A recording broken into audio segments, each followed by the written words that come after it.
Et bonjour à tous, bienvenue dans ce 22e numéro de la Perme.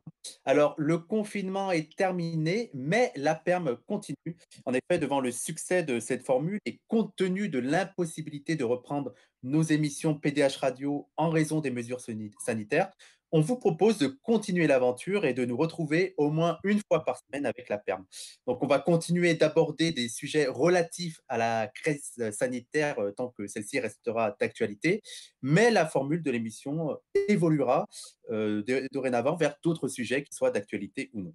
Alors, comme d'habitude, avant de commencer l'émission, je vous encourage à partager cette vidéo, mais aussi à la liker, à vous abonner à la page de Parole d'honneur pour suivre notre actualité et suivre les prochaines émissions. Et enfin, si vous le souhaitez, comme toujours, vous pouvez nous faire un don via le lien qui s'affiche à l'écran. Enfin, et comme toujours, on a fait cette formule dans le but de vous donner aussi la possibilité de poser vos questions et remarques aux invités. Je ferai remonter en deuxième partie d'émission. Donc n'hésitez pas, et pour cela, rien de plus simple, vous posez vos questions dans la rubrique commentaires de ce live. Alors, le numéro d'aujourd'hui sera encore lié à la crise sanitaire, puisque nous allons parler de la rentrée scolaire en temps de crise sanitaire, en parlant notamment du cas des banlieues. Et pour en discuter, j'ai le plaisir de recevoir tout d'abord Rodrigo Arenas, coprésident de la FCPE. Bonsoir. Bonsoir. Bonsoir. J'ai aussi le plaisir de recevoir Cécile Azouza. Azusa. Azouza, pardon, j'avais noté l'ancien nom, excuse-moi, donc Cécile Azouza, donc professeur de français au collège Paul Cézanne, Val-Fouré, à Mantes-la-Jolie. Et enfin, Nassira Ghenif. Bonsoir Nassira. Bonsoir. Donc sociologue, professeur à l'université Paris 8 et directrice notamment de l'ouvrage La République mise à nu par son immigration, édité à la Fabrique en 2006. Alors, pour commencer, on va commencer de manière un peu générale. La rentrée était officiellement le 11 mai, et entre les différents niveaux, que ce soit le primaire, le collège, le lycée, entre les différents territoires, que ce soit les zones rouges et les zones vertes, que ce soit entre les différentes catégories sociales, les différents types de personnes, on en est où concrètement? On a l'impression que c'est un peu le foutoir, si vous me permettez l'expression. Est-ce que c'est le cas? Est-ce qu'il y a vraiment une ligne directrice ou c'est personne ne sait? Qui veut commencer? Cécile? Je veux bien commencer. Je pense que ton idée que ce soit le foutoir est pas très loin de la réalité. Donc là-bas, c'était une ouverture des écoles le 11 mai, en effet, sauf que certaines zones sont encore en rouge. Et donc du coup, sur ces zones rouges a été décidé que les lycées et les collèges n'ouvrent pas. Par contre, les écoles primaires, les maternelles et les crèches sont ouvertes sur l'ensemble du territoire, que la zone soit rouge ou verte, comme l'a dit le président de la République, pour des questions de productivité, puisqu'il s'agit d'envoyer les parents au travail. Quelqu'un d'autre a ce même constat? Est-ce que vous voyez une ligne directrice ou c'est vraiment, même dans les autres sphères de pouvoir, on ne sait pas trop ce qu'on fait? Rodrigo? Je dirais pas que c'est le foutoir, parce que si c'était le foutoir, ça voudrait dire que c'est pas organisé. Or, c'est organisé. C'est-à-dire qu'on organise les inégalités.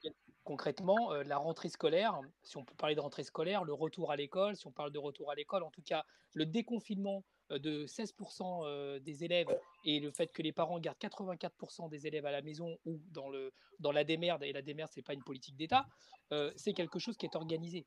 D'ailleurs, on voit bien que les communes où les enfants de maternelle et de primaire, parce que c'est l'élémentaire qui rentre, c'est pas les collèges et les lycées cette semaine.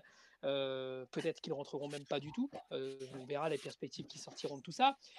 Ont été organisées notamment par les équipes pédagogiques en lien avec les villes, en lien avec parfois les parents, dans un quart des cas. C'est-à-dire que tout ça s'organise. Et dans cette organisation qui n'a pas de direction générale, qui n'a pas de consigne générale, et de la façon dont on conçoit l'enfant dans ce retour à l'école, montre que les traitements sont très inégalitaires par rapport à la représentation qu'on a de l'enfant et l'objectif qu'on suit. Par exemple, on a pu voir notamment sur les réseaux sociaux, où vous êtes des superstars, de voir qu'il y a des écoles, par exemple, qui ont mis des enfants dans des carrés de 4 mètres carrés où les enfants n'ont pas le droit de sortir, et d'autres qui ont, au contraire, avec les mêmes outils, c'est-à-dire des bombes de peinture, organisé des parcours éducatifs dans la cour de l'école en respectant les gestes barrières. C'est-à-dire que dans les deux cas, les équipes pédagogiques ne sont pas des personnes qui sont malveillantes en direction des enfants. Simplement, elles font comme elles peuvent avec les formations qu'elles ont reçues et les Mmh. représentations aussi qu'elles ont de leur rôle par rapport à l'enfant qui amènent avec les mêmes outils et les mêmes moyens techniques à des conceptions éducatives et pédagogiques qui sont complètement différentes. C'est-à-dire que l'organisation, quand elle est laissée au bon vouloir des établissements, on peut arriver à des dérives quand la consigne politique n'est pas claire. Et en l'occurrence, la consigne, elle était suffisamment claire pour dire l'objectif, c'est que l'école reprenne pour faire semblant que les choses sont sous contrôle et faire semblant que c'est l'école qui reprend avec ses totems et ses tabous, comme par exemple le fait de ne pas dire encore que les élèves de première qui vont devoir passer l'oral de français, on ne sait pas s'ils le passeront, s'ils ne le passeront pas. C'est-à-dire qu'on est encore dans cette vision un peu militaire de l'école où on fait rentrer les enfants dans la scolarité comme on fait rentrer des contingents d'une armée. D'ailleurs, les propos du chef de l'État étaient très éclairants dans cette situation-là quand il disait nous sommes en guerre. Eh bien, écoutez, si nous sommes en guerre, les troufions qui sont censés mettre en place l'école, que sont les enseignants, eh ben, on voit bien qu'ils agissent de façon différente par rapport à leur conception de l'école, leur conception de l'enfant. Et là, il y a un traitement inégalitaire qui se met en place, pas seulement en fonction des quartiers, mais pas aussi par rapport aux représentations que peuvent avoir les équipes pédagogiques sur ce qu'elles pensent être bien pour les enfants et bien pour Mmh. les élèves. Et là, on a un problème de formation. On a un problème de formation des enseignants, c'est-à-dire que la formation qu'ils reçoivent n'est pas adaptée à la sortie d'une situation d'enfermement, une sortie de confinement, parce que concrètement, cette formation qui n'a pas existé dans la séquence dans laquelle nous sommes passés font apparaître le meilleur comme le pire. Et là, on va rentrer dans un schéma qui va être très traditionnel d'une inversion de la faute et de faire porter la responsabilité aux parents, aux équipes éducatives, non pas des choses bien qui se mettent en œuvre, mais des choses négatives qu'on met en œuvre parce qu'on est aussi dans des conceptions et dans des comportements qui sont ceux du pré-Covid, où on essaye toujours de chercher là où ça ne marche pas pour essayer de justifier une conception idéologique ou partidaire ou partisane de l'école qui traduit inévitablement les conceptions qu'on a de la société dans laquelle nous vivons, qui est la société française, qu'elle soit en métropole ou qu'elle soit aussi dans les DOM qui sont les grands oubliés de, Mmh. de, de l'école de la Effectivement. République. Nassira, vous voulez ajouter un point là-dessus? Oui, moi j'aurais peut-être envie de prendre un peu de distance par rapport à la séquence dans laquelle nous nous trouvons, même si elle est devenue complètement envahissante, obsédante, que ce soit du point de vue du caractère anxiogène ou du caractère inédit, extraordinaire de ce que nous sommes en train de vivre. D'une certaine manière, je pense qu'on a tendance à trop confondre la pandémie et la crise sanitaire. En fait, le fait de parler tout le temps de crise sanitaire fait oublier qu'il s'agit d'une pandémie et que les pandémies ne sont pas nouvelles. Et que ce qui se joue maintenant, là, semble être complètement inédit, alors que nous aurions beaucoup à apprendre du passé. Et pour ne parler que d'un passé récent, celui de l'éducation nationale, j'ai envie, moi, de rappeler la séquence qui a été complètement ratée, qui était celle de la création des ZEP en 1982 par Alain Savary, et qui était censée justement corriger les inégalités sociales et économiques et territoriales qui étaient déjà particulièrement présentes dans le système scolaire français. Donc ces inégalités, en fait, elles sont devenues structurelles. Elles n'ont pas du tout été corrigées par le système des zones d'éducation prioritaire.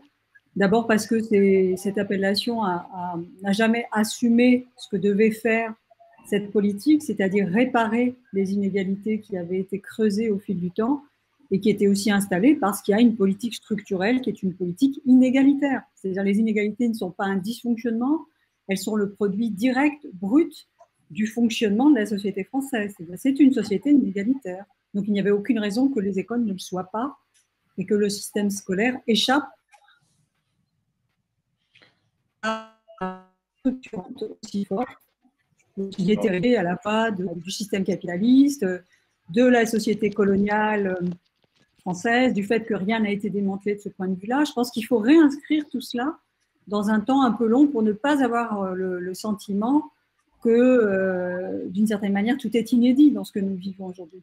Les inégalités scolaires et leurs conséquences tragiques, dramatiques, avec les orientations à la baisse et puis les horizons bouchés, c'est quelque chose qui existe depuis plusieurs décennies en France et qui était déjà dénoncé, sachant que c'était une logique qui contribuait à accroître le démunissement des familles qui étaient déjà démunies socialement, économiquement, et qui le devenaient aussi du point de vue de l'éducation. C'est-à-dire elles étaient inaptes, elles étaient d'ailleurs souvent labellisées comme inaptes à offrir l'éducation à leurs enfants. Et donc, ça faisait partie de ce que Rodrigo vient d'évoquer, c'est-à-dire cette façon de chercher des coupables, y compris dans le domaine scolaire. On n'a pas échappé à ça. Donc, qu'est-ce qui se passe aujourd'hui de radicalement nouveau, d'une certaine manière? Alors là, je pense qu'il faut introduire un personnage dont on n'a pas obligé l'existence, puisqu'il n'arrête pas de s'imposer à nous à tout bout de champ. C'est un président pervers narcissique, Emmanuel Macron, qui en fait fait une annonce qui est complètement tonitruante, complètement hors sol, qui ne correspond à rien, qui prétend s'appuyer sur un comité d'experts scientifiques, mais qui, d'une certaine manière, fait fi de ce qu'il est amené à dire, puisqu'il va dire quasiment le contraire de ce que le président dit. Donc, cette pratique perverse narcissique qui consiste à annoncer quelque chose et ensuite dire à tout le monde « débrouillez-vous avec ça et arrangez-vous pour que ça surgisse, que ça advienne, puisque j'ai décrété que ça devait arriver », ça, c'est un élément qui vient effectivement aggraver des situations qui étaient déjà omniprésentes. Et je pense qu'on ne peut pas faire fi, on ne peut pas faire abstraction de ce paramètre-là, c'est-à-dire la façon de gouverner qui est complètement perverse, qui consiste à nier la réalité. Ce n'était pas la première fois que ça arrive, parce que toute la pandémie a été vécue sous le signe justement de l'incapacité à admettre la réalité, avec peut-être une conséquence ou un effet immédiat dans le contexte de l'école, de l'éducation. Et là, peut-être qu'on viendra plus tard aussi au contexte de l'université, que je vis d'un peu plus près, c'est-à-dire transformer les élèves, les étudiants, les enseignants en fantassins de cette guerre que personne ne peut gagner.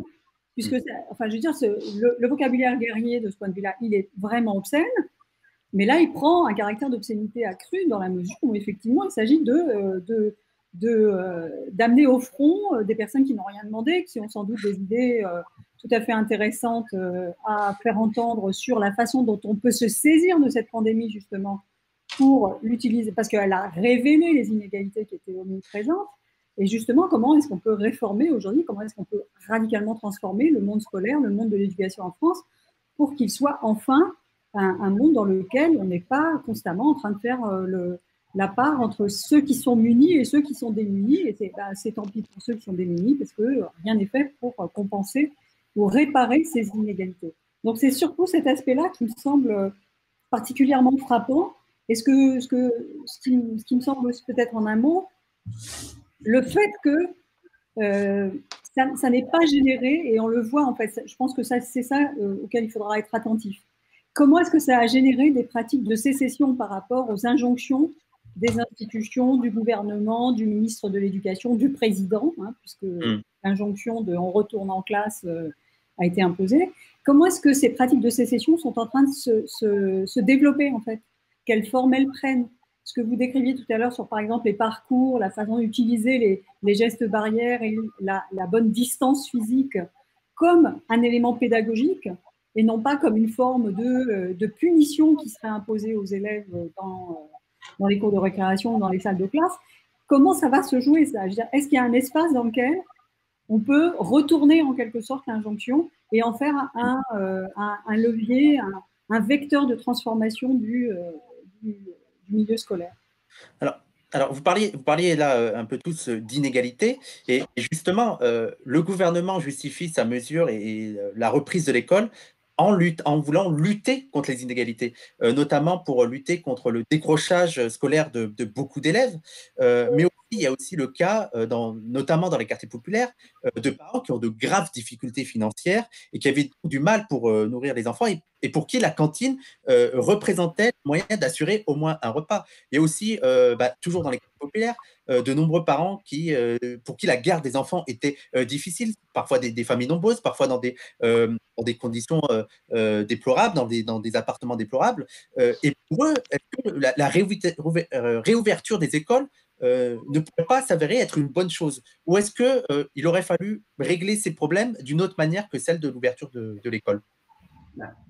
J'aimerais revenir aussi, l'annonce de la fermeture des écoles, et elle représente bien ce que vous disiez tous les deux, c'est que nous, personnels de l'éducation, on a appris la fermeture de l'école comme tout le monde. C'est-à-dire, comme vous venez de le dire, une décision d'un président qui annonce que les écoles sont fermées le jeudi soir. Le vendredi, on travaille tous. On a tous nos élèves en charge. On se retrouve à 8 h du matin, toute l'équipe, à se regarder et à se dire comment on fait. On n'est pas prévenu en amont, on ne peut pas s'organiser. On se retrouve à faire des appels, à regarder qui a un ordinateur, qui a une connexion, à qui il faut donner un manuel, tout en assurant ses cours, parce qu'on ne peut pas laisser des enfants sans surveillance. Et en fait, ce processus-là, on le retrouve au moment de la réouverture. C'est-à-dire qu'on a appris la réouverture des écoles en même temps que tout le monde à la télévision. Et on nous a simplement envoyé à nos personnels de l'éducation un livret de 53 pages qui annonce toutes les décisions sanitaires qui doivent être mises en place en ne donnant aucun moyen et aucune formation, comme vous le disiez, pour pouvoir les mettre en avant. Donc, du coup, l'inégalité, elle est renforcée parce que ça dépend des enseignants, ça dépend de l'équipe. L'ouverture des écoles dépend du maire, l'ouverture des collèges et des lycées va dépendre d'une décision plus générale. Donc, du coup, on se voit bien qu'entre les écoles qui reprennent, les écoles qui ne reprennent pas, les parents qui ont les moyens de garder leurs enfants, ceux qui ne l'ont pas. Moi, pour ma part, j'enseigne au Val-Fouré, au collège Paul Cézanne à Mantes-la-Jolie. Et en l'occurrence, j'ai des familles qui ne sont pas en capacité de venir en aide à leurs enfants d'un point de vue pédagogique. J'ai des familles qui ont clairement d'autres préoccupations, qui est de remplir le frigo, parce qu'ils sont au chômage, ils ont perdu leurs emplois, et parce qu'aussi, il faut le dire, il y a plein d'emplois très précaires qui ont été rompus. On nous demande à nous d'exercer une pression sur les parents et sur les enfants pour faire les devoirs, pour faire le programme. On va devoir bientôt jongler entre cette continuité pédagogique et une présence en classe. On ne sait toujours pas comment elle va être mise en place. On n'a pas d'aide, réellement aucune aide. Et du coup, c'est à partir de ça que parlent les inégalités. Elles sont déjà existantes depuis bien longtemps. On est les premiers à témoigner parce qu'on les voit au quotidien dans nos salles de classe. Mais là, elles vont être augmentées. Je prends la question, moi j'ai des élèves de 4e. L'année prochaine, ils sont en 3e. Imaginons que l'année prochaine, on reprend un cursus normal. Ces enfants, ils n'auront pas eu l'école pendant 6 mois. Comment je leur garantis une orientation sereine et comment je leur garantis l'obtention du DNB à même traitement que les autres, alors que pendant 6 mois, ils n'auront pas eu accès à un enseignement individualisé, à l'aide dont ils ont besoin. Rodrigo? Il y a beaucoup de choses qui ont été dites, et comme je ne veux pas monopoliser la parole, d'abord parce que c'est toujours le rôle des hommes que de monopoliser la parole, on est éduqué comme ça aussi à l'école, on va essayer d'être féministe au bon sens du terme. Donc je vais essayer d'être très court. D'abord, c'est pas le rôle de l'école que de jouer des assistantes sociales. Voilà. Si l'école garantit l'égalité des chances, on va dire, à travers l'égalité des droits, vous mettez ça dans le sens que vous voulez, même si ça a un sens sémantique et idéologique et philosophique, que de manipuler avec précaution ces concepts-là, parce qu'ils sont au cœur du projet républicain, les profs ne sont pas des assistantes sociales. Voilà. Donc, d'ailleurs, quand l'école est fermée, c'est les centres de loisirs qui font manger les enfants. Et quand les centres de loisirs sont fermés, c'est les associations qui font manger les enfants. Comme à Clichy-sous-Bois, où c'est une association, épaulée par la collectivité territoriale peut-être, mais c'est une association qui a organisé la distribution de paniers repas aux familles qui étaient dans le besoin parce qu'elles n'avaient pas suffisamment d'argent pour pouvoir faire les courses et nourrir les gamins. Donc, ce n'est pas forcément le rôle de l'école que de faire ça, mais c'est un héritage. C'est un héritage qui est lié essentiellement, je ne suis pas historien, mais je lis quelques bouquins, qui, en la période de la sortie de guerre, a fait jouer le rôle à l'école, en lien aussi avec d'autres institutions caritatives, de nourrir les enfants, parce que vous aviez des gamins qui avaient perdu toute leur famille en sortant de la Seconde Guerre mondiale. C'est une réalité objective et qui s'est traduite après avec Mendes France, etc., avec la distribution des tablettes de chocolat, du litre de lait chez Salvador Allende au Chili, etc. C'est-à-dire qu'on fait jouer un rôle de prise en charge sociale de ce qui est le SMIC minimum de la survie en direction des enfants. Mais ce n'est pas forcément à l'école de le faire aujourd'hui. D'ailleurs, ce n'est pas que l'école qui le fait. Pourquoi je vous dis ça? C'est qu'une fois qu'on a dépassé la question juste de se nourrir, on a aussi la question que ce n'est pas à l'école de prendre soin des enfants qui, par exemple, en ce moment, ont des problèmes psychologiques parce qu'ils ont été confrontés de près ou de loin au deuil. Ce n'est pas non plus le rôle de l'école que de prendre soin des enfants qui ont été victimes de maltraitance dans cette séquence parce que les parents ont pété les plombs. Donc, quand on pète les plombs, c'est super pratique de taper les gamins. C'est comme ça que ça fonctionne. Rappelez-vous le débat qu'il y a eu à l'époque à l'Assemblée, au Sénat, sur le fait que la fessée, finalement, c'était pas si grave. Bah si, c'est grave. Taper un gamin, c'est pas un geste éducatif, c'est de la maltraitance et que c'est illégal. Voilà. Et ça a amené à la candidate de l'ordre juste qui estimait que pour les enfants qui étaient mis à genoux à Mantes-la-Jolie, ça leur fera un souvenir. On n'échappe pas à ça. On n'échappe pas à ça. Et ce n'est pas le rôle des enseignants que de s'amuser avec les chefs d'établissement à faire les juges pour enfants. Juge pour enfants, c'est un métier. Quand un enfant est victime de maltraitance, c'est un juge pour enfants qui fait la sentence de faire l'éloignement de l'enfant de sa famille, et il est pris en charge dans le cadre de l'ASE quand il est de la famille, et en particulier avec des éducateurs spécialisés. C'est-à-dire qu'il faut arrêter de faire jouer aux enseignants et à l'école un rôle qui n'est pas le sien. D'ailleurs, dans la séquence du confinement, vous avez un département, par exemple la Meurthe-et-Moselle, qui a organisé la distribution de paniers repas aux collégiens parce que les collèges étaient fermés. Ce n'est pas l'école qui le fait, c'est le conseil départemental. Vous avez d'autres communes où ce sont d'autres associations qui ont pris le relais, ou des mairies qui ont pris le relais d'assurer la distribution alimentaire dans des quartiers, ou pas que des quartiers d'ailleurs. Quand je dis ça, c'est que ce qui a été bousculé dans la séquence, c'est que chacun retourne à son métier. Les parents ne sont pas des enseignants. Enseignant, c'est un métier. Les enseignants ne sont pas des assistantes sociales. Assistantes sociales, c'est un métier. Les enseignants ne sont pas des psychologues scolaires et ne sont pas des psychologues. Psychologues, c'est un métier. Les enseignants ne sont pas des juges pour enfants. Juges pour enfants, c'est un métier. Et qu'il convient que chacun fasse son boulot. Mais la question, c'est comment on coordonne tout ça. Et dans la sortie du confinement, tout ça n'est pas coordonné. C'est parce que le job des enseignants, c'est juste de faire des signalements. Et ça, c'est important de se le dire. Pourquoi je dis ça? C'est que dans cette situation-là, on a été dans un truc aussi où la question des difficultés qui ont été, auxquelles vos deux invités ont pu faire état, n'a pas été le monopole des pauvres.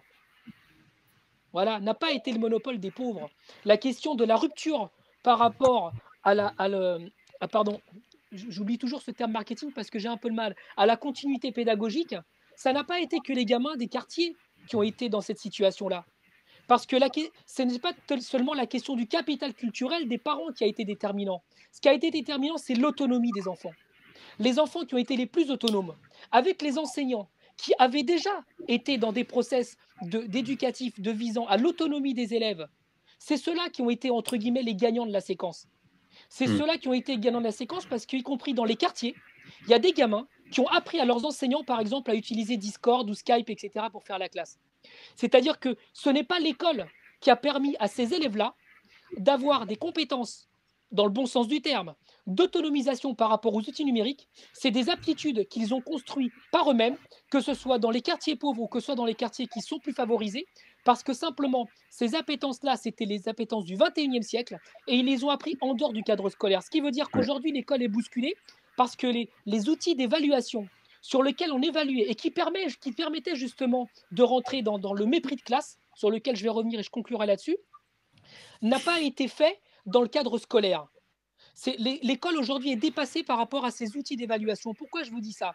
C'est que l'école française, qui s'est construite en opposant les travaux manuels aux travaux intellectuels et qui se traduit au lycée entre les lycées pro et les lycées généraux d'un autre côté, ce sont précisément les classes sociales et les métiers qui étaient méprisés avant le Covid qui sont les métiers aujourd'hui qui nous sauvent la vie. Ce sont par exemple les personnes qui font le ménage dans les écoles et qui n'étaient que très rarement présentées aux élèves le jour de la rentrée scolaire. Et ce sont eux qui nous sauvent. Et c'est notamment ce qu'on appelle les smicards qui nous ont permis de manger dans la séquence. C'est-à-dire qu'aujourd'hui, les gens qui sont dans les situations des salaires les plus bas et les métiers qui étaient les plus méprisés par la société française avant le Covid sont précisément les métiers qui sont les plus utiles. Et ça va bouleverser inévitablement le système scolaire, car l'école ne résistera pas à cette évolution de solidarité et de la société française qui fait qu'elle est bousculée dans ses rapports hiérarchiques de transmission des savoirs et des connaissances, parce que tout ça a bousculé, et les premiers qui vont être bousculés avec ça, ce sont les enseignants, car oui, le rapport et la formation qu'ils reçoivent ne correspondent pas aux exigences du XXIe siècle. Et après, on peut décliner sur tout ce que vous considérez comme discrimination, et la question du colonialisme, etc., est une discrimination, certes, mais elle n'est pas la seule, et on aurait tort, je pense, de s'enfermer dans un seul dans un seul focus, parce qu'il y a d'autres focus qui se sont mis en place. Et quand on traite la question des inégalités, on les traite de façon globale et pas simplement de façon ancrée, parce qu'on ne peut pas opposer les enfants des cités aux enfants de la ruralité, on ne peut pas opposer les enfants des cités aux poches de pauvreté qui sont dans les cœurs urbains, et on ne peut pas opposer aussi les enfants qui sont dans les classes dites plus bourgeoises, parce qu'elles aussi ont été bousculées dans le rapport Ouais. au savoir et dans le rapport à l'école, car c'est la même école que nous subissons, qu'on soit dans les beaux quartiers ou dans les quartiers populaires. Alors, avant que vous réagissiez, Nassira, il y a juste Cécile qui voulait ajouter un point et après on fait avec vous, Nassira. Cécile. Je voulais juste revenir quand tu dis que le rôle de l'enseignant n'a pas vocation à être assistante sociale. Dans l'idéal, en tant qu'enseignante, je m'occupe avec le service médico-social de l'établissement scolaire, mais qui est en large minorité, que ce soit en termes de nombre de personnel ou en termes d'horaire. Ils ont véritablement besoin de nous et on fait véritablement le lien entre tous ces dispositifs. Il y a des fois où je me retrouve en entretien parents pour parler de choses qui n'ont rien à voir, pour parler de choses qui sont du domaine de la vie privée, pour accompagner les parents et accompagner les enfants. Et là, pendant le confinement, je le vois d'autant plus parce que les assistantes sociales et les infirmières, tout le service médico-social n'est pas au collège. Donc, les parents se tournent vers nous, nous appellent pour nous confier leurs difficultés financières, leurs difficultés sociales, leurs difficultés économiques. Et c'est à nous de prendre en charge ça, c'est à nous de l'assumer, de discuter avec eux, de créer du lien et après de contacter les services opérants. Voilà, je voudrais juste remettre là-dessus. Et par rapport à la fracture numérique, nous, on a un collège doté de tablettes. Pour autant, il y a à peu près 2 élèves par classe, donc ça fait à peu près 10% si on prend les effectifs réduits qu'on a. Il y a 10% de nos élèves qui sont en décrochage total, parce qu'avoir une tablette ne veut pas dire avoir Internet à la maison. Et quand on est 8, 9, 10 enfants parfois, avec un ordinateur et 2 tablettes, ça devient compliqué pour les parents de jongler entre tout ça. Par contre, je suis bien d'accord, être enseignant, ce n'est pas le travail des parents. Nassira? Oui. Alors, pour revenir à la question que vous posiez sur est-ce que la décision relativement arbitraire et assez peu étayée de rouvrir les écoles, les établissements, même graduellement, répond à un souci de l'État, à une attention, à une volonté de prendre soin de certains enfants, puisqu'on en est aujourd'hui à considérer qu'effectivement le fait de prendre soin, c'est devenu une vertu nationale. Est-ce que c'est bien ça qui a commandé la décision? Est-ce qu'il y avait un véritable souci de s'assurer que certains élèves ne seraient pas complètement, alors là pour le coup, déconnectés définitivement au sens littéral du terme, hein, pendant la période de confinement ça a été le cas, mais susceptibles de devenir complètement décrocheurs une fois la reprise, à supposer qu'elle ait eu lieu plus tôt en septembre? J'avoue ma perplexité parce que je ne pense pas que l'État ait remédié aux inégalités au moment où elles se présentaient, c'est-à-dire pendant le confinement. C'est-à-dire qu'il y avait des choses à faire pendant le confinement, en dehors de déclarer de façon très régalienne et très officielle que la France était une nation apprenante. Sur les radios publiques, sur la télé publique, partout, nous étions tous devenus partie prenante d'une nation apprenante. Sans que ça ait une traduction très tangible et notamment sans effet réel et efficace sur les plus éloignés, à la fois en raison de la fracture numérique, mais aussi de questions de survie sociale et de survie physique, c'est-à-dire qu'est-ce que je vais manger ce soir, est-ce que je vais manger aujourd'hui? Tout ça, il n'y a eu aucune capacité de l'État à remédier à cela. Effectivement, il a fallu que toute une série de segments de la société s'organisent, s'auto-organisent pour remédier à des questions vitales comme maintenir les personnes dans leur logement. Je rappelle qu'il a fallu à un moment donné rappeler qu'il y aurait une prolongation de la trêve hivernale, s'assurer que les enfants vont manger à leur faim, et ça, on n'est absolument pas sûr aujourd'hui que ça a été réalisé. On verra bien, mais je pense que là, et sans parler effectivement d'une notion d'apprentissage dont pouvaient disposer les enfants. Et là, on sait qu'il y a d'énormes disparités. C'est-à-dire, on n'en est même plus à parler de petites inégalités qui éventuellement généreraient des agacements. Là, on en est au creusement des inégalités qui existaient auparavant. Donc, le confinement n'a pas produit les mêmes effets, même si là on pourrait dire de toute façon le système scolaire français il a des tas de problèmes qui produisent des effets similaires sur l'ensemble des élèves et sur l'ensemble des familles, mais là très concrètement c'est clair que les familles des classes moyennes et des classes moyennes supérieures n'ont pas du tout vécu le confinement de la même manière. Ils n'ont pas pris de plein fouet cette décision qui du jour au lendemain a fait que les enfants se retrouvent à la maison avec des parents qui effectivement n'ont pas les moyens ni matériels ni économiques ni, on pourra dire, l'arrière-plan culturel qui leur permet d'apporter un soutien à leurs enfants dans leurs apprentissages à la maison.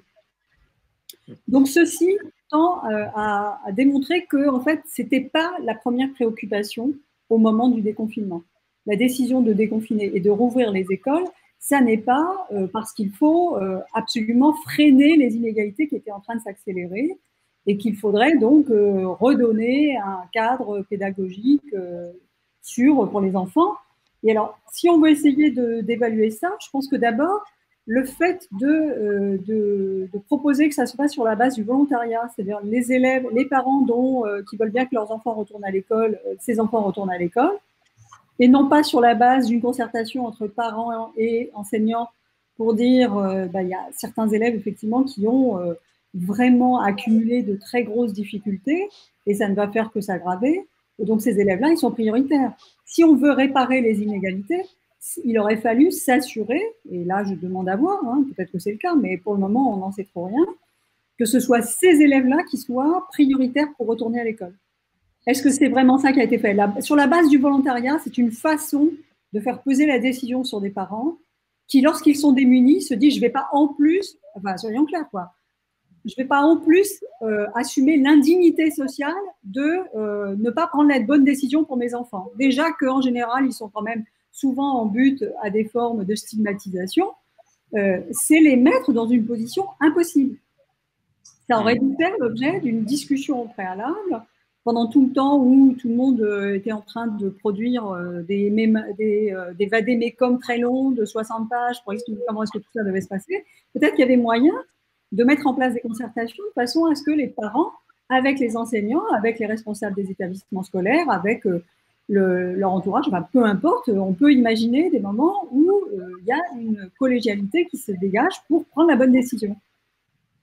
Or, il me semble que le fait de mettre ça sur le dos, ou de renvoyer ça au volontariat, est éminemment problématique et que c'est, de mon point de vue, c'est suspect, c'est-à-dire que ça montre qu'il n'y avait pas une véritable volonté de donner d'abord et avant tout la place à ces enfants-là au moment de la réouverture.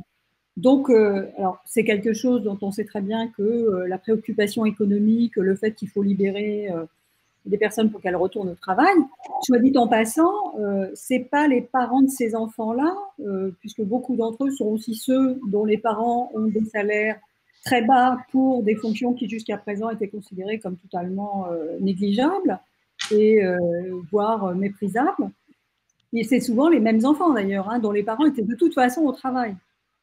Donc l'idée de vouloir les renvoyer à l'école pour qu'ils puissent, pour que les parents puissent se retrouver au travail, de toute façon les parents étaient déjà au travail. Et il fallait d'ailleurs assurer quelque chose à l'attention de ces enfants. Alors, Cécile et après Rodrigo, avant de passer sur la dernière question, parce que Rodrigo Arenas doit nous quitter à 50. Donc, Cécile et Rodrigo. Je voulais revenir sur cette notion de volontariat, parce que moi non plus, j'ai beaucoup de mal avec cette notion. Vu que je prends les ordres de ma fonction par la télévision, j'ai cru comprendre en effet qu'au départ, c'était du volontariat. Puis après a été amené le fait de faire venir les enfants en décrochage. Donc, dans beaucoup d'établissements scolaires, il y a un sondage qui a été fait auprès des parents pour à peu près estimer combien d'élèves on allait recevoir. Parents qui sont en pression, comme vous le disiez, entre la baisse du chômage, s'ils n'envoient pas leurs enfants à l'école, le risque sanitaire d'envoyer son enfant à l'école, donc qui est quand même présent. Et puis des parents qui ont pu me confier au téléphone qu'ils avaient peur de ne pas mettre leurs enfants à l'école parce qu'ils craignaient que leurs enfants soient en retard. Toutefois, dans de nombreux collèges, dans de nombreux établissements scolaires, la décision quand même a été faite d'accueillir les élèves en priorité qui sont en grand décrochage pour leur permettre d'être présents avec les enseignants et de travailler au fur et à mesure pour pallier leurs difficultés. Le problème, c'est est-ce que ces enfants-là vont venir à l'école, parce que le problème du volontariat, quand on parle de collégiens, c'est que le volontariat, il n'est pas que sur les parents, il est aussi sur l'enfant. Si l'enfant il a peur de venir, je peux vous assurer qu'il ne viendra pas. Il ne viendra pas à la première heure du matin, il rentrera le midi, il ne remettra pas un pied au collège. Et puis, dans cette valeur d'ordre de Jean-Michel Blanquer, j'ai vu un article passer récemment, ce week-end, où il veut que chaque élève reprenne au moins une fois le chemin de l'école. Le problème, c'est qu'avec le temps qui reste, si on doit faire venir une fois chaque élève sur le temps de l'école par rapport aux capacités d'accueil et au protocole sanitaire, concrètement, on va faire venir les élèves une fois pour leur demander de rendre leur manuel, de rendre leur livre au CDI, de remplir les papiers d'inscription pour l'année prochaine et au revoir. Donc, il y a un double discours qui n'est clairement pas clair, pardonnez-moi l'expression, et qui met en avant cette difficulté à créer un véritable cadre avec des vraies règles. Et là, on est en disparité d'établissements scolaires. Chaque établissement va faire ça à sa sauce, selon ses moyens, ses envies, et comme le disait Rodrigo un petit peu plus tôt, selon sa conception de l'enfant et de son métier. Rodrigo, pour terminer sur cette question. Il y a beaucoup de choses en fait.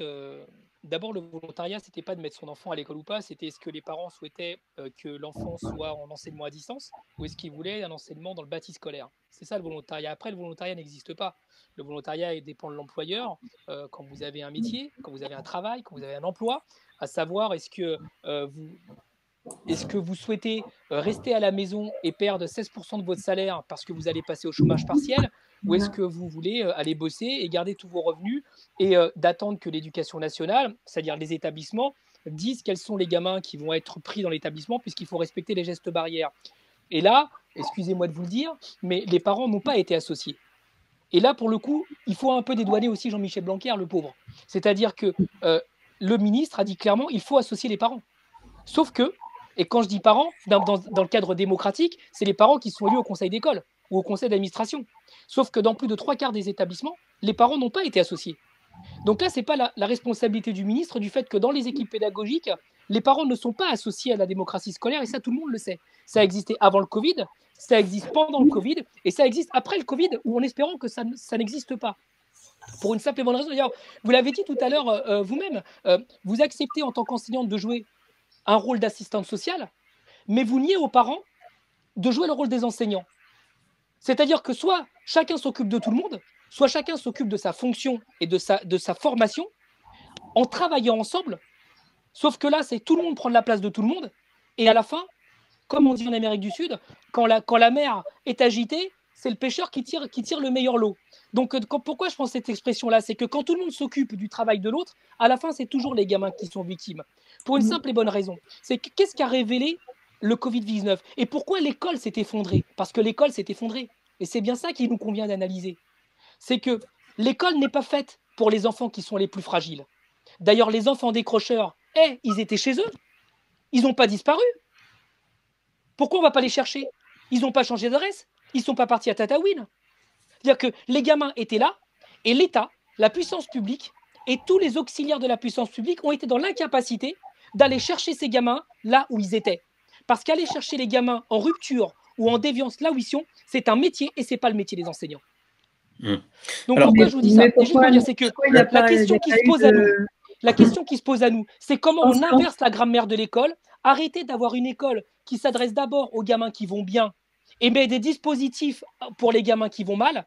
C'est au contraire l'inverser pour que l'école se construise d'abord pour les élèves qui vont mal, parce que si elle se construit pour les élèves qui vont bien, alors elle se construira aussi pour les élèves qui vont bien. Et c'est ça qui a été dans l'incapacité de faire, parce que ces dispositifs qui existaient avant le Covid se sont effondrés, car les travailleurs et les professionnels qui étaient en charge de ces dispositifs, ils étaient aussi confinés et dans l'incapacité de travailler avec les enseignants pour la simple et bonne raison que tous ces spécialistes et ces travailleurs-là, dont c'est le métier de s'occuper des gamins qui vont bien, ils n'étaient pas dans l'école et qu'en sortant du Covid, ils vont devoir être dans l'école. Ils vont devoir être des auxiliaires à qui on fait appel seulement quand ça va bien et faire partie inhérente d'un travail collégial et collectif au sein de l'école, parce que les enfants, le rendez-vous, c'est dans l'école, car dans les quartiers comme Mantes-la-Jolie ou dans la ruralité, la seule représentation de la puissance publique, c'est l'école.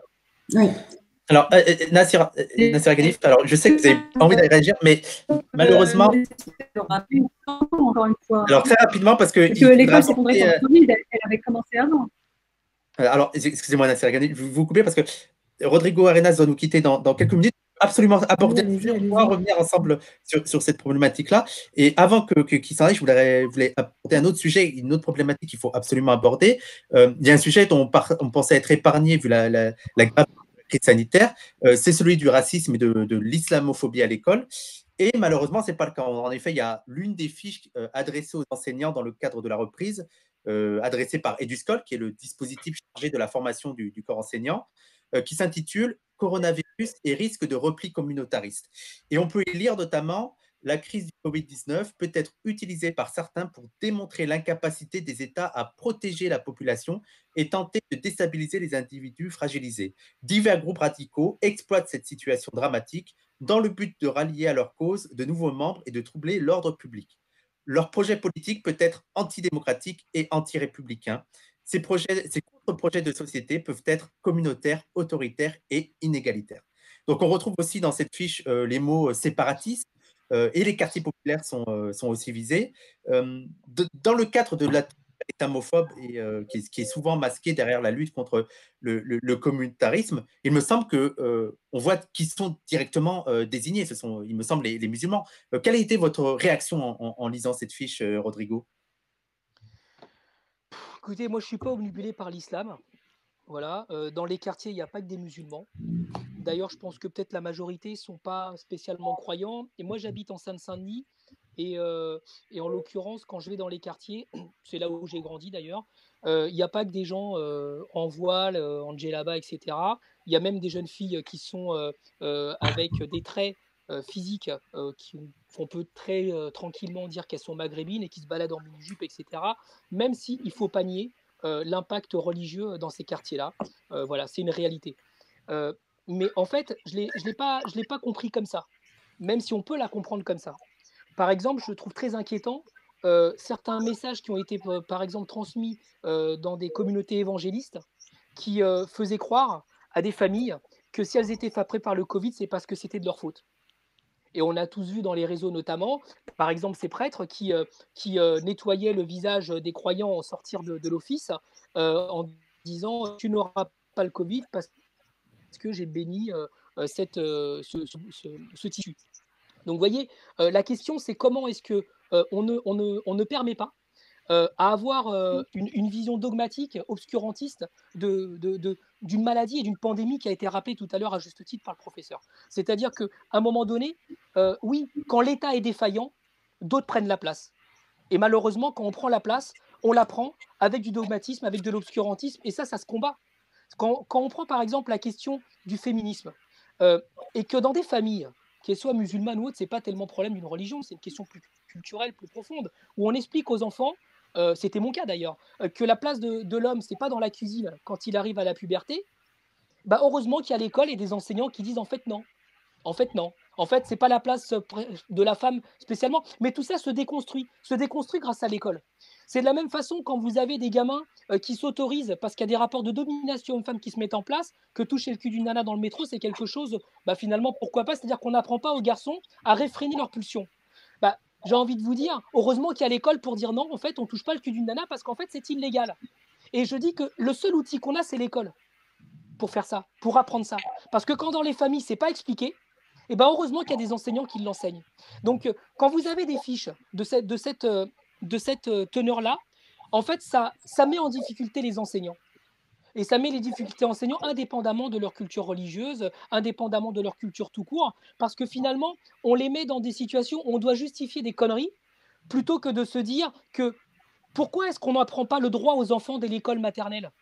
Parce que fondamentalement, un des outils qu'a l'école, c'est d'enseigner le droit aux enfants dès la maternelle pour combattre les discriminations. C'est-à-dire que ce qu'on subit est illégal parfois, que ce soit parce qu'une discrimination n'en justifie pas une autre. Le racisme, l'antisémitisme, les atteintes aux femmes, etc., c'est illégal dans notre pays. Le fait qu'il y ait des gamins qui arrivent au lycée qui font leur coming out parce qu'ils sont homosexuels, hommes ou femmes, et ben, qui se font tabasser dans l'école, ça existe. Donc comment est-ce qu'on fait pour lutter contre ça? Il me semble que de renvoyer cela au communautarisme est une erreur. Mais après tout, combattons-la. Combattons-la ensemble pour préciser les choses. Parce que oui, il y a du communautarisme. Il y a une communauté qui existe, d'autant plus en pandémie, quand les quartiers ont été repliés sur eux-mêmes parce qu'ils n'avaient pas le droit de sortir. Et ça vaut autant dans les quartiers populaires que quand vous allez dans le 7e arrondissement de Paris. Les gens n'ont pas pu sortir de chez eux. Donc, qu'est-ce qui s'est mis en place? C'est les réseaux.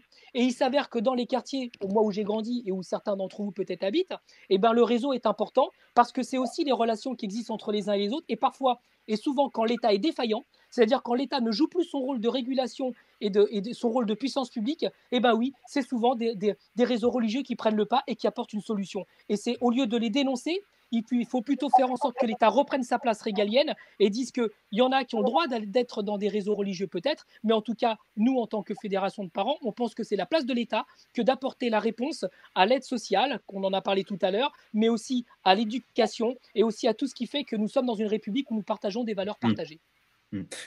Moins qu'on aura pu. Alors, de façon très courte, pour qu'ils puissent entendre avant de s'en aller. Oui, bien sûr. Moi, je pense qu'il faut sans doute rappeler que le communautarisme qui est dénoncé, c'est pour le communautarisme de l'autre et des minoritaires. Le communautarisme dont on a vu l'expression, y compris durant cette pandémie, c'est-à-dire celui des nantis, ceux qui parviennent à mieux vivre le confinement, à être dans des conditions beaucoup plus favorables. Ce communautarisme-là, qui en fait renvoie à des rapports de classe, qui renvoie à des inégalités structurelles économiques, et qui est traversé par des sentiments et des préjugés racistes, personne ne le dénonce. Je n'ai pas vu autant d'effervescence autour de tout ce qui s'est.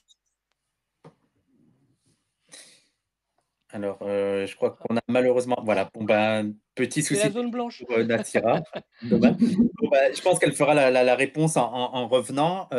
Ben, on va vous libérer. Merci Rodrigo Arenas. Merci à vous. Merci. Et au revoir. À une prochaine. À une prochaine, je l'espère. Au revoir. Pour le donneur. Au revoir, à bientôt. Voilà. Au revoir, merci. Est-ce que... Si je peux me permettre, j'aimerais quand même préciser pour le corps enseignant que EduScol n'a pas de valeur décisionnaire pour le corps enseignant. Absolument. Et que le corps enseignant qui se trouve dans des quartiers sensibles où ce repli communautariste a pu avoir lieu a très bien conscience et il n'y a pas besoin d'une fiche EduScol pour amener les élèves à revenir à l'école et à ramener la socialisation. Je crois vraiment que cette fiche est profondément inutile et à la rigueur, elle a été mal amenée, comme quasiment toutes les autres fiches de ce site que j'ai pu regarder. Je crois qu'il ne faut vraiment pas s'inquiéter. Mais moi, juste pour finir là-dessus, vous ne pensez pas qu'il y a une forme de retour des obsessions, en fait? C'est-à-dire que même les situations exceptionnelles comme celle-là, c'est-à-dire font qu'on pose des questions qui sont parfaitement déplacées. Il y a une forme d'obscénité à relancer la machine de la rhétorique sur le communautarisme dans un contexte où il y a eu 26 000 morts quand même.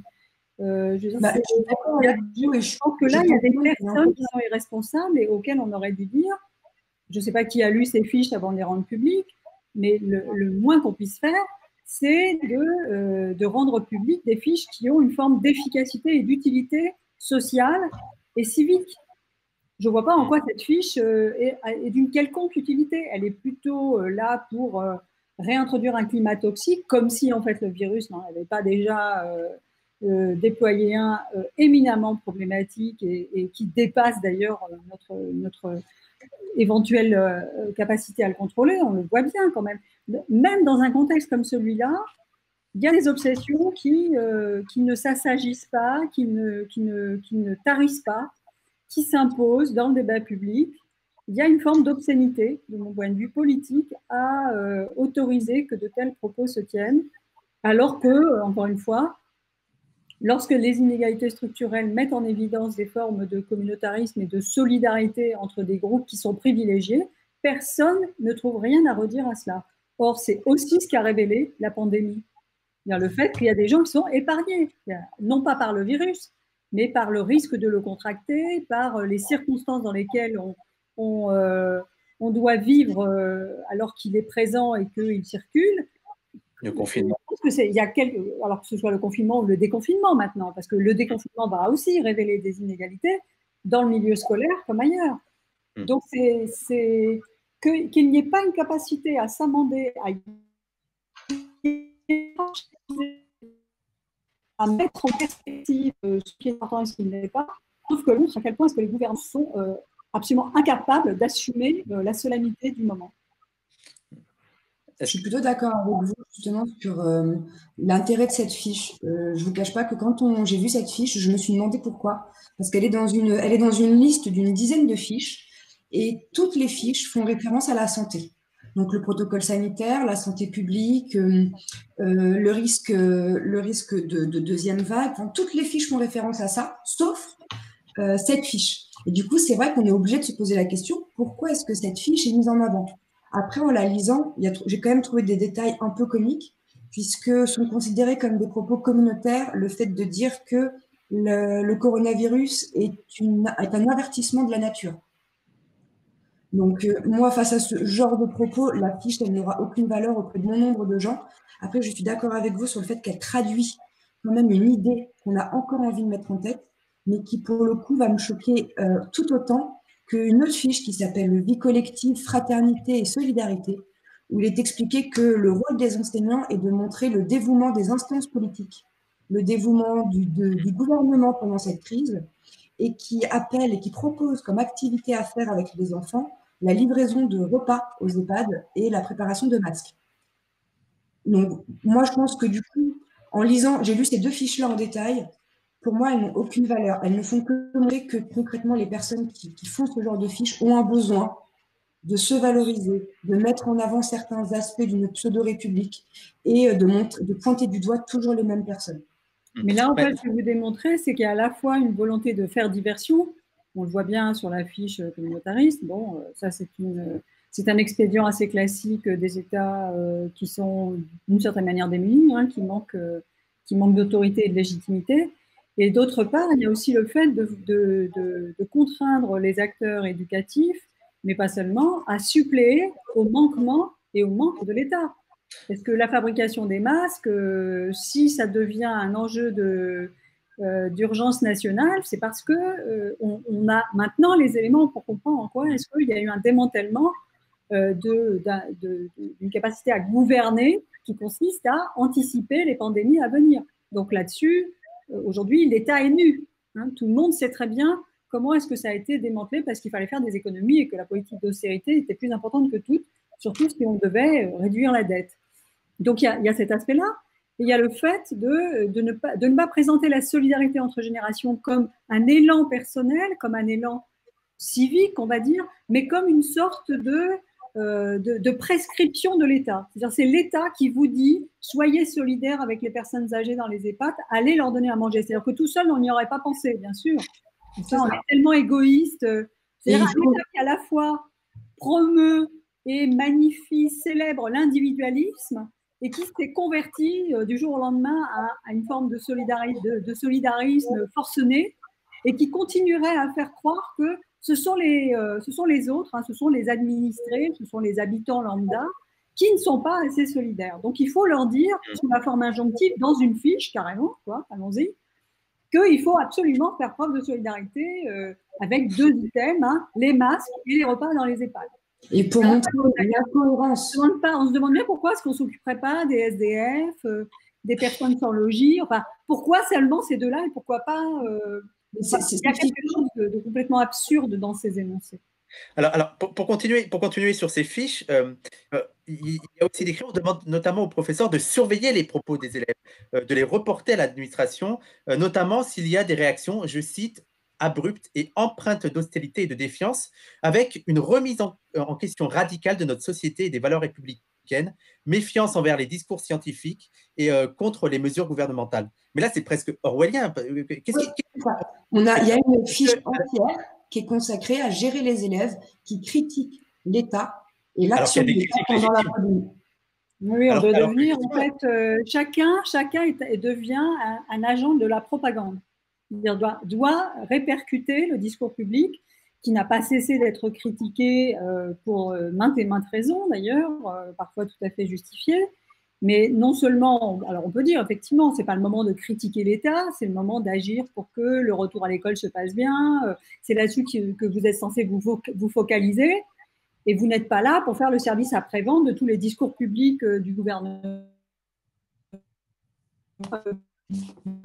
se coupent, se recoupent, se contredisent, ne font pas les bonnes anticipations, sont hésitants. Après tout, on veut bien admettre que dans ces situations-là, un État soit hésitant, parce que c'est inédit, parce que c'était même pas pour ça qu'ils ont signé quand ils ont été élus ou nommés, soit, hein, donc ils ont droit à l'erreur. Mais qu'en plus de ça, il faille ensuite assumer le fait de le rendre complètement, voilà, de lui redonner sa virginité et de dire c'est à vous de vous assurer dans vos classes que rien n'est dit qui puisse mettre en cause le gouvernement, alors que les médias ne s'en sont pas privés, que les conversations sur tous les Zooms et sur tous les gens qui ont pu continuer à correspondre, y compris sur les réseaux sociaux, ne se sont pas privés de critiquer la gestion de la pandémie.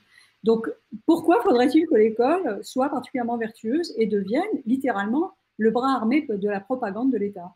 Voilà, moi je suis d'accord avec vous, et c'est une question de formulation. Ils auraient simplement dit qu'il y allait avoir un débat citoyen et qu'il y a un débat citoyen à mettre en place suite à ce déconfinement, et que à l'école, on peut être garant de ce débat citoyen. On fait des débats sur l'homosexualité, on fait des débats sur la peine de mort, on fait des débats sur des choses qui sont déjà prises en compte dans l'espace de la loi, mais avec comme objectif d'amener les élèves à réfléchir par eux-mêmes, à argumenter. Et puis, l'enfant ne doit pas comprendre que la peine de mort est interdite parce que juste elle est interdite. Il doit comprendre d'où ça vient. Donc, c'est là le débat citoyen qu'on met en place dès l'école maternelle, même si la philosophie est réservée au lycée, on fait des débats philosophiques dès l'école maternelle. Et là, on se retrouve on nous demande aux élèves de critiquer les élèves, de dénoncer les élèves, donc de dénoncer les parents qui auraient des discours contre l'État. Et en même temps, il y a un petit paradoxe, puisque à côté de cette petite fiche qui met l'accent sur le caractère comment dire, un peu raciste, hein, on va dire le mot comme c'est, on nous demande de dire aux élèves de faire attention à leurs propos. C'est-à-dire je crois que c'est faire réfléchir à l'émergence des discours de haine et à la désignation de boucs émissaires. Et les deux notions qui sont mises en avant, c'est l'antisémitisme et le racisme anti-asiatique. Moi, je trouve ça assez comique qu'on nous demande de faire attention au racisme anti-asiatique et qu'à côté, on fasse une fiche pour faire attention aux dérives communautaristes.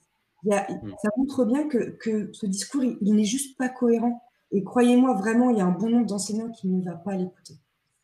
Mais là où on est effectivement assez effaré quand même par le ton qui est adopté, c'est que moi, je ne peux pas m'empêcher de me dire qu'il y a peut-être une petite obsession qui court là aussi et qui nous rappelle étrangement ce qui s'est passé au lendemain des attaques de Charlie Hebdo et de l'Hypercacher, c'est-à-dire le moment où il était de bonne loi, voire fortement recommandé, de désigner les élèves qui, dans la classe, avaient dit « je ne suis pas Charlie » ou qui s'étaient insurgés contre certains éléments du rituel, du cérémoniel de commémoration ou d'expression de la solidarité à l'égard des victimes des attaques. Donc, c'est tout à fait troublant parce que c'est quasiment le même schéma qui aujourd'hui est reconduit, sauf qu'on est en mal de comprendre pourquoi il ressurgit aujourd'hui. Qu'est-ce qui motive ça ? Qu'il y ait eu des attitudes agressives à certains moments à l'égard des Asiatiques qu'on pouvait croiser dans les transports en commun. Mais enfin, on en est loin. Aujourd'hui, les gens ont compris que les choses sont autrement plus compliquées que cela, qu'il y a une logique de la biodiversité, il y a un enjeu majeur qui est celui, effectivement, des perturbations climatiques qui font que ces virus deviennent particulièrement proches des humains. Donc, ce n'est pas la Chine toute seule qui a décidé de pourrir la vie à la planète entière. Donc, là, il me semble que cette façon de faire ressurgir une obsession qui est celle d'un État qui incite à la délation, qui incite à la dénonciation, au rappel à l'ordre idéologique, alors que, précisément, il va falloir entrer dans une phase où il devient possible d'imaginer d'autres horizons.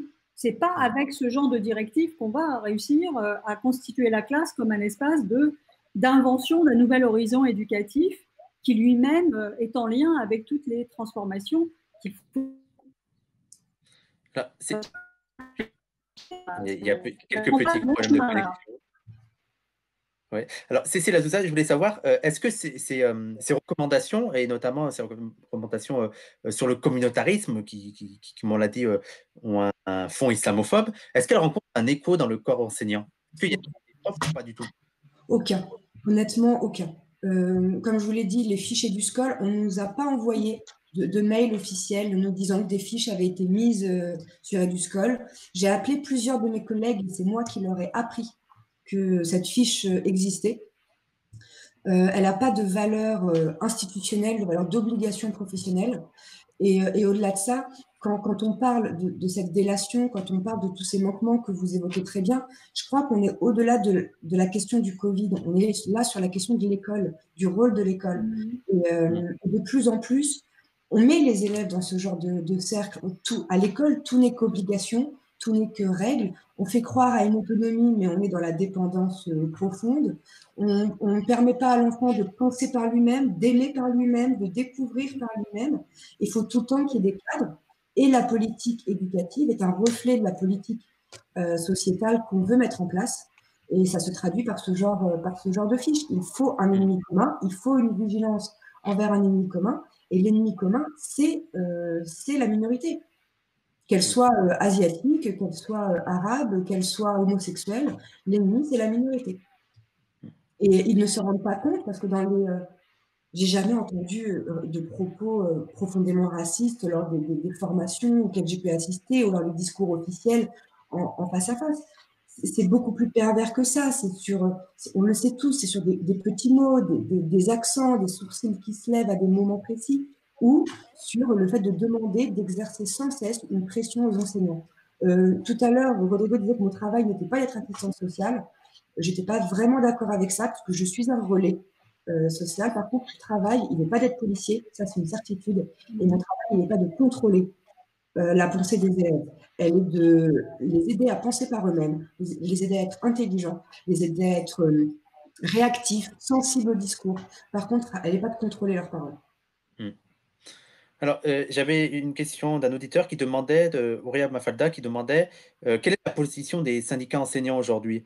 Ne sont-ils pas en mesure de faire grève ou de faire valoir leur droit de retrait pour protester contre cette manière ridicule et insensée de réorganiser les cours, notamment dans les départements et zones rouges, et en particulier dans le 93?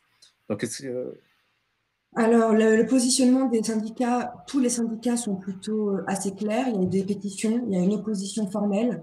Alors, par contre, et ça a toujours été le cas dans l'éducation nationale et ça arrange bien tout le monde, il y a un flou un peu artistique sur la notion de droit de retrait. C'est-à-dire qu'on peut exercer notre droit de retrait quand on est en menace imminente. Donc là, le problème, c'est que le droit de retrait, c'est compliqué à mettre en place. On est surtout dans le fait de n'obliger personne et de pouvoir fermer les établissements qui ne sont pas en mesure d'accueillir des élèves.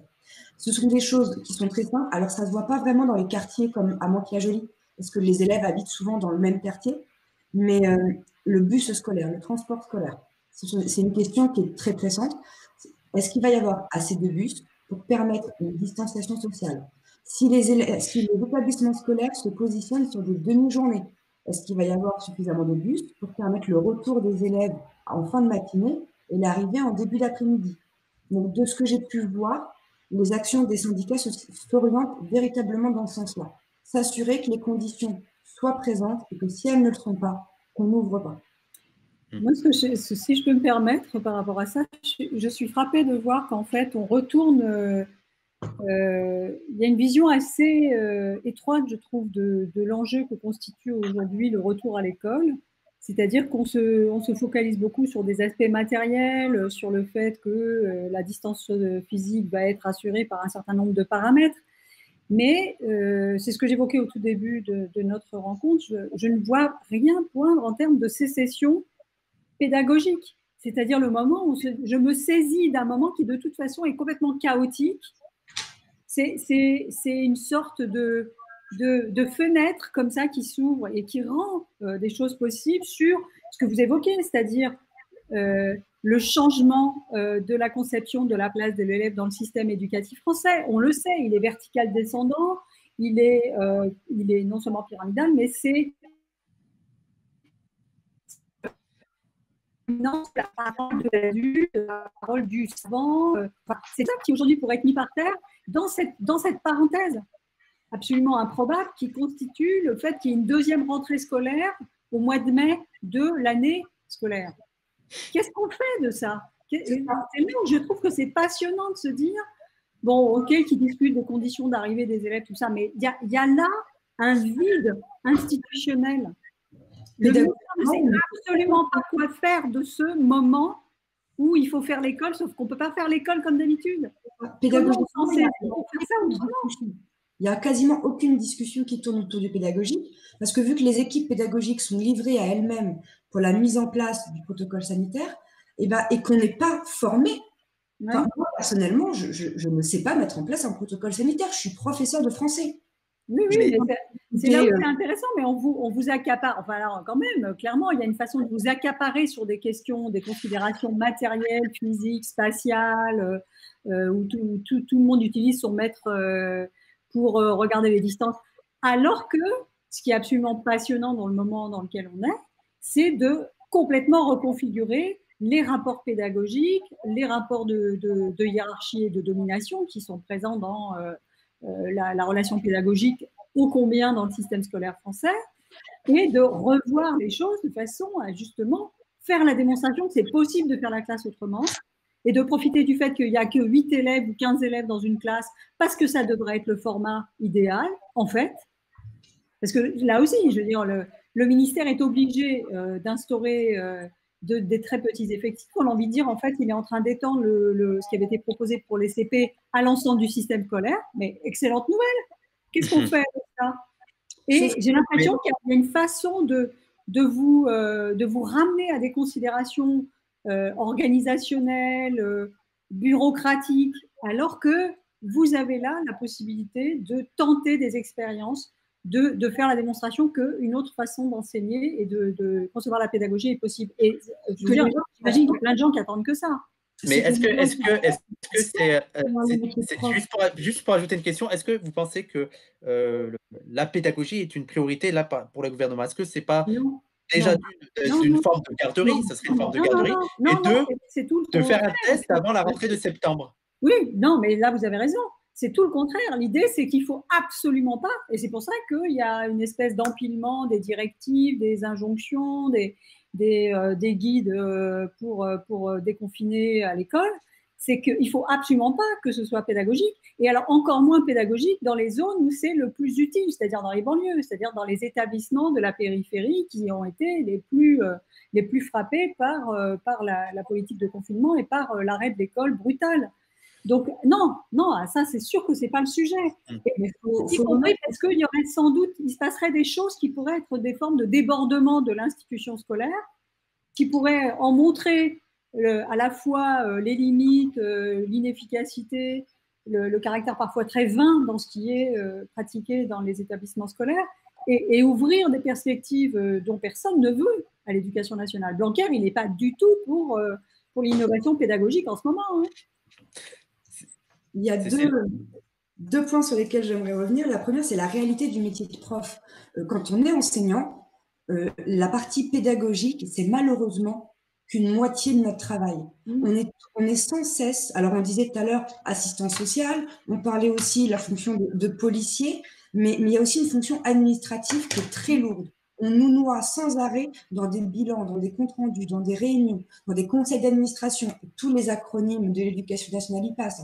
Des CHSCT, des questions de DGH. Je peux tous vous les sortir. Ce ne serait pas intéressant. Mais on est vraiment noyé dedans. On est noyé dedans, et ce qui fait que bon nombre d'enseignants, je sais que j'ai des collègues, même moi à des moments, il y a des semaines, où on passe notre temps à gérer de l'administratif plutôt qu'à gérer du pédagogique. On fait tout pour que cette question-là ne soit pas au cœur de notre préoccupation et de notre métier. En parallèle de ça, la deuxième chose que je voudrais ajouter, c'est par rapport aux heures. Bien évidemment, nous, on rêve de faire l'école à 8 élèves, parce qu'on pourrait réellement s'adapter à leurs besoins réels, on pourrait oser plus de choses et on pourrait casser la classe où ils sont tous assis en randonnion et où on a besoin absolument du silence pour pouvoir avancer. Le problème, c'est une question de dotation horaire. On ne nous donne pas les heures. Là, le Premier ministre et le ministre de l'Éducation nationale nous demandent dès maintenant de mettre en place 2 rentrées possibles pour le mois de septembre. Une rentrée normale, comme d'habitude, et une rentrée dans les mêmes conditions que maintenant. Alors, en termes d'organisation, il faut s'imaginer le bordel. C'est clairement pas une période où il faut être chef d'établissement et faire les emplois du temps. Mais il y a la question d'heures. C'est-à-dire que moi, je veux bien accueillir 8 élèves. Sauf que si j'ai une classe de 20 et que je la divise en 2, je fais 2 heures devant élève. Donc, il faut que je sois payée 2 heures. Et l'État ne met pas en place. Je suis dans un collège REP+, extrêmement bien doté. Je fais partie des meilleures dotations de l'Académie de Versailles, ce qui n'est pas rien. Je ne suis pas en capacité de donner à mes élèves des demi-groupes dans toutes les matières. Pour donner un exemple, on n'a pas suffisamment d'heures pour faire des demi-groupes en physique-chimie ou en SVT pour que les élèves fassent des expérimentations scientifiques. Parce que mettre 25 gamins de banlieue avec des becs benzène et des flammes, je vous assure qu'on ne le fait pas. Donc, il y a des niveaux qui sont sacrifiés, qui ne font pas d'expérimentation scientifique parce qu'on n'a pas les moyens. Donc, là, ils vont pas nous... Vous ne croyez quand même pas qu'ils vont nous donner goût à faire cours qu'aux élèves en décrochage, de mettre en place... Non, l'idée, c'est... Bien sûr qu'ils ne vont pas le faire, mais vous pouvez vous en saisir de ça. Nous, on va s'en saisir.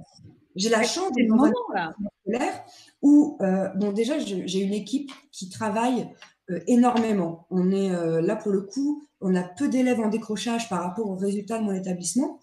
Et pour le retour au collège, notre chef d'établissement a décidé de ne pas jouer sur le vertical descendant, mais de faire une petite démocratie. Et c'est à nous tous de construire ce qu'on va faire. On a donc décidé de mettre en place des groupes de travail. Il y a des groupes de travail qui sont propres au protocole sanitaire, et il y a des groupes de travail qui sont plus sur qu'est-ce qu'on fait de ce temps qu'on nous donne. Après, concrètement, est-ce que ça va marcher ou pas? Encore une fois, c'est toujours à la décision des individus. Ce n'est pas une décision nationale, ce n'est pas une décision gouvernementale. Donc, il va y avoir des inégalités entre ceux qui peuvent pas, ceux qui ont le temps, ceux qui n'ont pas le temps. Je vais être très claire, je le vois très clairement là maintenant, je n'ai pas d'enfant. Je peux venir en aide à mes élèves de 8 h le matin jusqu'à 3 h du matin. Parce que oui, on reçoit des messages à 3 h du matin. Si vous avez 3 enfants, que vous devez faire l'école à la maison, comment vous organisez votre aide auprès des élèves? Donc du coup, dans un établissement où tous les parents ont des enfants, ça peut être plus compliqué. Nous, par chance, dans l'établissement REP+, c'est beaucoup des néo-titulaires, donc c'est beaucoup des jeunes sans enfants. Mais ça crée cette notion d'inégalité. Le métier d'enseignant est basé sur de l'ego. C'est toi tout seul dans ta classe, qu'est-ce que tu fais, qu'est-ce que tu offres. Au pire, on élargit à la discipline, on élargit au collège, à l'établissement scolaire, mais c'est très difficile de mettre en place une harmonisation parce qu'au-dessus de nous, on n'a pas un gouvernement qui nous tire vers l'avant pour harmoniser de manière positive et bienveillante. Non, mais là, en fait, ce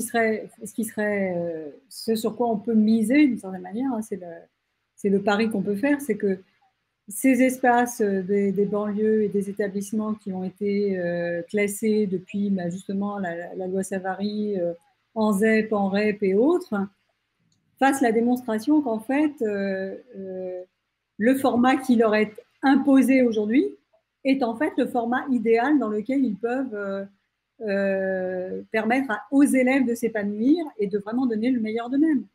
Et ça, c'est exactement l'effet inattendu de ces injonctions bureaucratiques et institutionnelles. Et si ça parvient à émerger, à se faire entendre, à se mettre en place, ça, c'est une leçon de pédagogie que personne n'espère, mais qui serait particulièrement magistrale. Alors l'heure coule, donc on va devoir stopper là bientôt. Je vais poser une dernière question qui va vous permettre de conclure à chacune. Donc en gros, qu'est-ce que selon vous, on aurait dû faire? Est-ce qu'on aurait dû ouvrir dès septembre? Mais est-ce que là, c'était pas aussi un moyen, même pour nous, d'ouvrir et de préparer cette rentrée de septembre? Et je voulais aussi savoir pour les parents qui nous écoutent, pour les parents d'élèves et qui sont inquiets, qu'est-ce que eux ils peuvent faire pour un peu changer les choses, et est-ce qu'ils peuvent intervenir pour leurs enfants et pour changer les choses à l'école là? Alors, ce qu'ils peuvent faire déjà, la première chose que les parents peuvent faire, c'est tout simplement ne pas mettre de pression sur leurs enfants. Je sais que c'est quelque chose que je dis très souvent quand j'ai les parents au téléphone. L'objectif n'est pas de stresser un enfant. Là, les conditions, elles sont anormales. Il n'y a aucune note qui soit mise en place. Et notre travail en tant qu'acteur éducatif, ça va être de permettre aux enfants de rattraper leur retard. Donc, l'objectif n'est pas d'exercer une pression sur l'enfant. L'objectif n'est pas qu'il fasse tout son travail. Parce que je ne sais pas si vous avez des enfants, mais pour regarder un peu tout ce qui est envoyé, c'est quand même un peu conséquent. L'objectif est qu'ils gardent des méthodes et qu'ils gardent un minimum d'apprentissage et qu'ils gardent quelques ressources et surtout qu'ils gardent le lien avec leurs camarades, le lien avec leurs enseignants. Voilà. Parce que ça, après, ce sera plus facile après de reprendre. Ensuite, moi, ce que je pose la question, et j'aimerais bien que les parents nous soutiennent, c'est l'année prochaine, l'année scolaire prochaine. Est-ce qu'il va y avoir un changement de programme scolaire? Est-ce qu'on va adapter les attentes des épreuves terminales en réaction à la crise qui est en train de se passer? Il y a des enfants qui n'auront pas une école pendant 6 mois.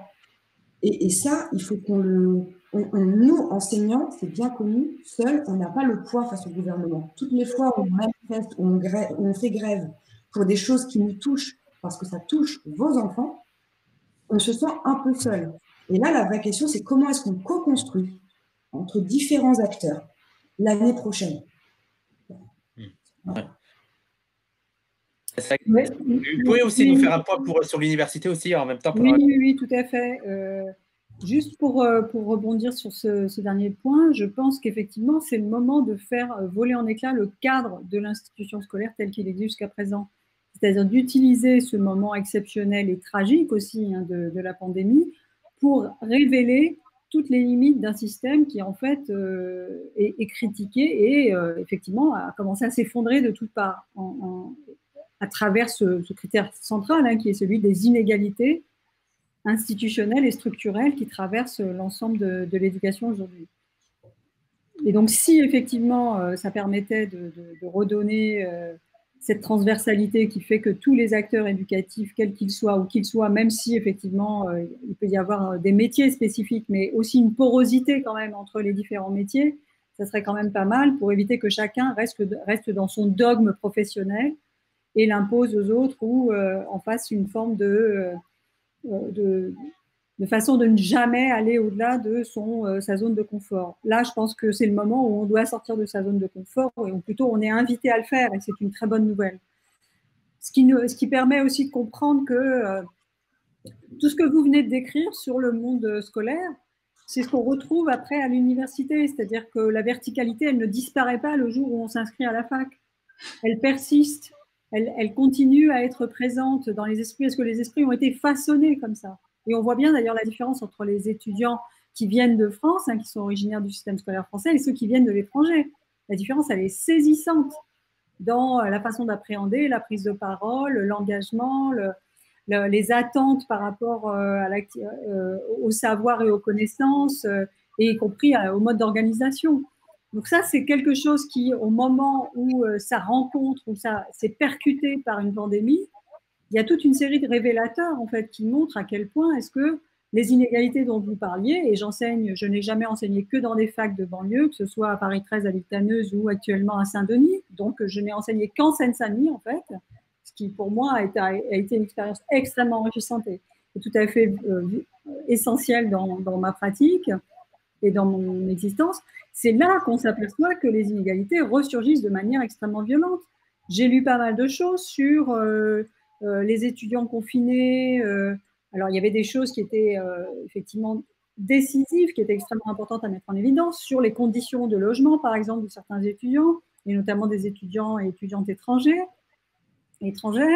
sur les conditions de matériel de vie, c'est-à-dire sur le fait qu'il y a des étudiantes et des étudiants qui ont eu faim pendant cette pandémie. Et ça continue d'ailleurs. Il continue d'y avoir des cagnottes pour pouvoir fournir des repas ou assurer les conditions de vie ordinaires des étudiants. Donc tous ces éléments-là, que ça ne soit pas à un moment donné des paramètres comment dire, des expériences qu'il faille traduire dans le mode de fonctionnement de l'université en France, et qu'on ne comprenne pas que les dommages causés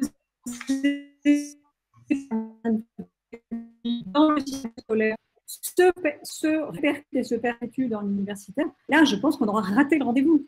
Ces moments-là, ils doivent nous instruire sur nous-mêmes, sur les autres, sur le monde dans lequel on est. Si on n'en tire pas les conclusions sur le fait que le système universitaire était en train de s'acheminer vers une forme d'inégalité croissante, notamment avec, par exemple, les droits d'inscription différents entre les nationaux et les extra-européens, comme on dit. Tout ça, ce sont des choses qui aujourd'hui doivent être absolument mises en exergue, en relief, parce que ça fonctionnait à bas bruit, et là, on ne peut plus ignorer cette réalité-là. Cécile, vous vouliez ajouter un dernier point avant de… Et ce sera vite le dernier. J'aimerais simplement que tout le monde prenne conscience que c'est pas fini et que, imaginons qu'en septembre, la rentrée se passe normalement. L'objectif n'est pas un retour à la vie d'avant. Non plus. J'aimerais bien qu'on vous entende et qu'on change complètement l'école, mais je pense que le pire est à venir parce que il y a de nombreuses familles qui ont été privées d'argent. On sait tous comment ça se passe, on augmente les crédits, on se serre un peu la ceinture, on demande des emprunts, on fait jouer des associations, mais dans quelques mois, tout ça, toutes ces solutions-là de débrouille seront passées. Et là, on va arriver dans le dur. On va arriver dans le dur parce que le reste de la société va essayer de faire croire que c'est normal, que le monde a repris. Le gouvernement va faire croire que l'économie a repris, que la production a repris, qu'on a tous repris. Sauf que les conséquences financières actuelles et les conséquences scolaires, elles vont être payées dans les 12 mois à venir, si ce n'est pas plus. Et ça va demander une véritable solidarité et une véritable compréhension de la part de tout le corps enseignant, mais aussi de la part de tous les acteurs de la société. Quel que soit notre rang, quelle que soit notre religion, notre couleur de peau, je pense qu'à un moment, ça va au-delà de ça, c'est juste de l'humain. Et si cette pause de pandémie pouvait mettre l'humain à nouveau au cœur de nos échanges, de nos réflexions et de nos relations, il aura au moins servi à quelque chose. Oui, les inégalités qu'on retrouve à l'école ne sont que le reflet des inégalités qu'on trouve en général dans la société. Ce sera sur ces mots qu'on va se quitter. Merci Nassira Ghanif, merci Cécile Azouza, merci à vous deux. Juste deux, trois mots aux invités. N'hésitez pas à continuer à partager l'émission, à liker, à vous abonner sur la page de Parole d'honneur et enfin à faire un don si vous souhaitez sur le lien qui s'affiche à l'écran. Et on me le dit souvent, donc merci à ceux qui font des dons. J'oublie souvent de remercier, vrai. Et à ceux qui ont déjà des dons, ça nous touche beaucoup. Comme je vous ai dit, maintenant la perme, on ne va plus se retrouver tous les 2-3 jours. On va maintenant se retrouver une fois par semaine. Donc là, ce sera la semaine prochaine. On va vous dire le thème de l'émission dans les prochains jours. Donc restez connectés. Et voilà, il ne me reste plus qu'à vous souhaiter une bonne soirée. Au revoir. Au revoir. Bonne soirée. Bonne soirée.